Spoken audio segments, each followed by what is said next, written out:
even when we lived in the same house. We wrote each other long letters on important occasions.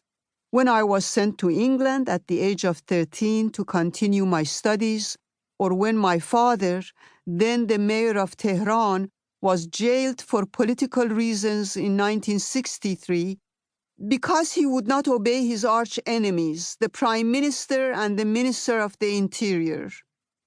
We exchanged letters when he was finally exonerated of all charges after having spent 4 years in what was called a temporary jail.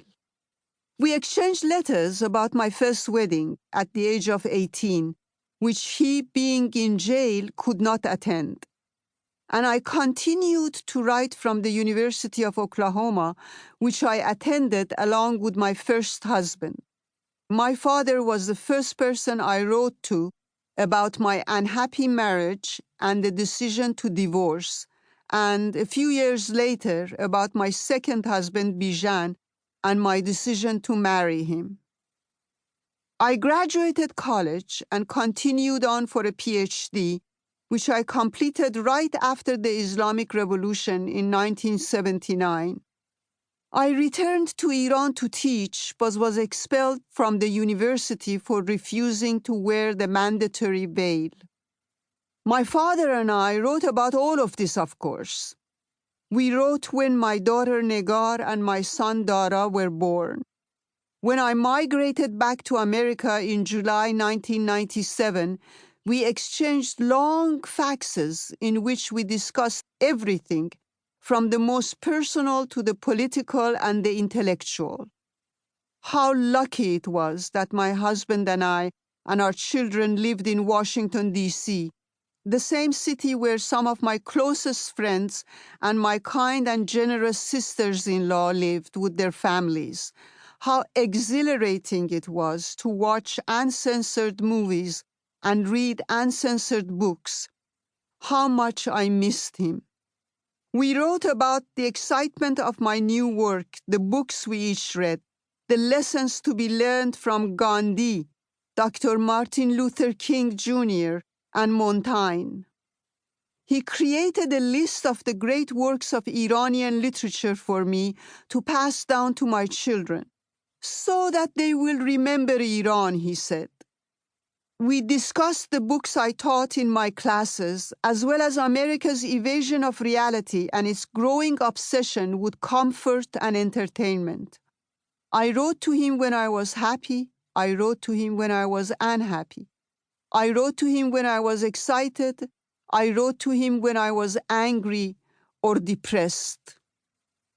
On that day in October, I wrote because I was depressed, thinking of the 2 countries I called home.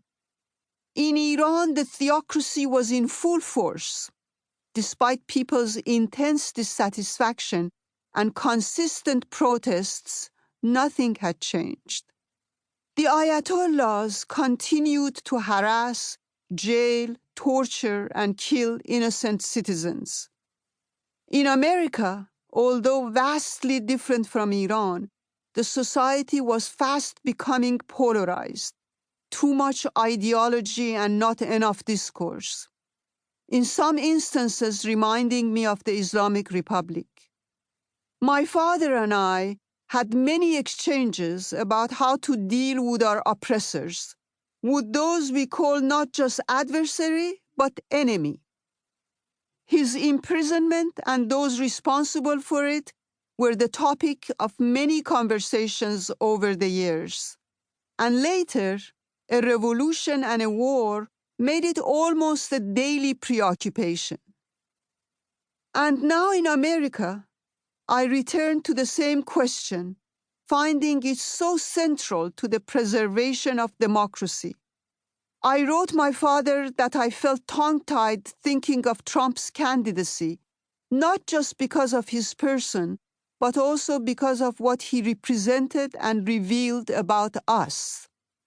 I wrote him that in the Trump era, we are preoccupied by our enemies, real or manufactured, that most of our actions are reactions to these real or fabricated enemies.